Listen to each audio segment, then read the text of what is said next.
1000 वर्ष के बाद इस भक्ति में बहुत से ऐसे नालायक काल के दूत घुसेंगे, वो धीरे धीरे इनकी भक्ति खराब करवाना शुरू करेंगे। और उस समय जो सत भक्ति जितने समय वो कर चुके और उसके बाद मार्ग दिशा बदल ली, उनके साथ क्या बनेगी कि जैसे पुण्यात्माओं एक श्वास के मंत्र का जो इस दास से प्राप्त करके आप एक श्वास भी मंत्र का ले लेते हो सतनाम का, वैसे तो प्रथम मंत्र से ही आपकी गजब की कमाई शुरू हो जाती है, बहुत ज़्यादा बन जाती है।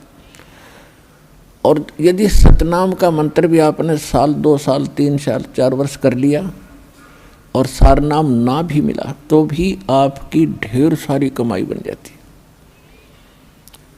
और फिर काल क्या करेगा, क्योंकि आपके पुण्य तो वो देगा, उसने तो ऊपर होटल बना रखे हैं, स्वर्ग महास्वर्ग, महास्वर्ग में और ज़्यादा टैक्स है देता हुआ आपसे, आपके पुण्यों से कहीं 20%, कहीं 25%, कहीं पर 10%, ऐसे उसने अपने टैक्स लगा रखे।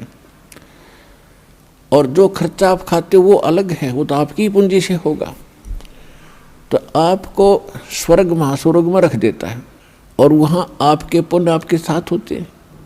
जब महास्वर्ग के अंदर आपके पुण्य खत्म हुए उसके बाद स्वर्ग में ले आता है, नीचे एक अलग से एक स्वर्ग है, उस महास्वर्ग से अन्य जो कॉमन स्वर्ग है, उसमें भी जब आपके पुण्य खत्म हो जाते हैं फिर आपको पृथ्वी पर डाल देता है। तो वो पुण्यात्मा इतना समय वहाँ रहती हैं स्वर्ग में, महास्वर्ग में, फिर उनको सतयुग में प्रारंभ में जन्म देता है। इस भक्ति युग में की हुई भक्ति उनकी इतनी प्रबल हो जाती है कि फिर वो सतयुग में प्रथम जन्म लेते हैं। उनकी फिर भी इतनी भक्ति होती है क्योंकि सतयुग में लाखों वर्ष का जीवन होता है, एक का जीवन पूरा करते हैं, इतने युग 1-2 जीवन में वो सतयुग पूरा हो जाता है। फिर त्रेता में आते हो आप वही हो जो पहले भक्ति लगे थे, लेकिन आप फिसल गए, आप रिपट गए, विचलित हो गए किसी कारण से।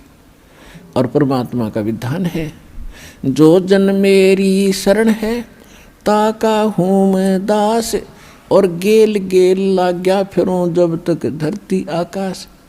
एक बार इस सच्चे नाम से आज कोई जुड़ जाएगा, आज उसने नाम ले लिया, कितना रोगी है और चाहे उसकी कल मृत्यु हो जा, नाम लेते भी हो जा, तो अभी परमात्मा अपने बही में लिख लेगा उस आत्मा को कि मेरी होगी।